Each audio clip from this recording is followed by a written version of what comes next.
భవిష్యత్తులో ప్రస్తుతం ఉన్న ఎయిర్పోర్ట్ సరిపోదన్నారు మంత్రి నారాయణ. పెట్టుబడిదారులు రావాలంటే 5,000 ఎకరాలతో పెద్ద ఎయిర్పోర్ట్ నిర్మించాలని సీఎం ఆదేశించారన్నారు. ఎయిర్పోర్ట్తో పాటు smart industries, international sports city నిర్మించనున్నట్టు తెలిపారు. ఈ 3 ప్రాజెక్టుల కోసం 24,000 ఎకరాల్లో ల్యాండ్ పూలింగ్కి ప్రజలు అంగీకరించినట్టు తెలిపారు మంత్రి నారాయణ. మనకున్న ఎయిర్పోర్ట్ సరిపోదు, ఇక్కడికి ఇన్వెస్టర్స్ రావాలంటే ఖచ్చితంగా 5,000 ఎకరాలతో ఒక మంచి ఎయిర్పోర్ట్ నిర్మించాలని ఆదేశించారు. అదేవిధంగా స్మార్ట్ ఇండస్ట్రీస్ రావాలి. అవి వస్తేనే ఏదైతే 34,000 ఎకరాలతో ల్యాండ్ పూలింగ్ తీసుకున్నామో ఆ రైతుల యొక్క ల్యాండ్ విలువ నిలబడుతుంది. ఇలాంటి విలువ నిలబడదు కాబట్టి ఇమీడియట్గా స్మార్ట్ ఇండస్ట్రీస్కి ఒక 2,500 ఎకరాలు, అదేవిధంగా ఒక ఇంటర్నేషనల్ స్పోర్ట్స్ సిటీ. అయితే ఆ 3 ప్రాజెక్టుకి ల్యాండ్ అక్విజిషన్, ల్యాండ్ పూలింగ్ అనే డెసిషన్లో అక్కడున్న ప్రజాప్రతినిధులు అధికారులకు ఇన్స్ట్రక్షన్ ఇచ్చాం. ప్రజలు 24,000 ఎకరాలను యాక్చువల్గా ల్యాండ్ పూలింగ్ ఇవ్వడానికి వాళ్ళు యాక్సెప్ట్ చేశారు.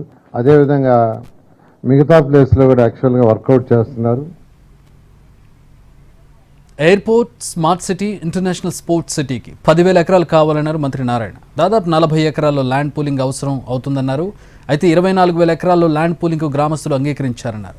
భూ సమీకరణ చేస్తే రైతులు నష్టపోయే అవకాశం ఉండడంతో ల్యాండ్ పూలింగ్ చేస్తున్నట్టు తెలిపారు. 10,000 ఎకరాలు యాక్చువల్గా ఈ ప్రాజెక్ట్స్ కావాలి, 2,500. అదే 10,000 ఎకరాలంటే మనకు మిగిలేది 25% చేయటానికి. అంటే ఒక 40,000 ఏకర్స్ తీసుకుంటే ఈ యొక్క 10,000 ఎకరాలు మనకు మిగులుతుంది.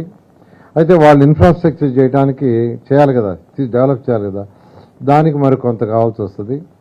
దాని మీద ఫస్ట్ యాక్చువల్గా గ్రామాల్లో ప్రజల అభిప్రాయం తీసుకోమని 2 ఎమ్మెల్యేలకు చెప్పాము. అటు శ్రావణి గారికి, ఇటు భాష ప్రవీణ్కి, ఇద్దరు చేస్తున్నారు. నేను అనుకోవడం ఇంకో 15 రోజుల్లో క్లారిటీ వస్తుంది.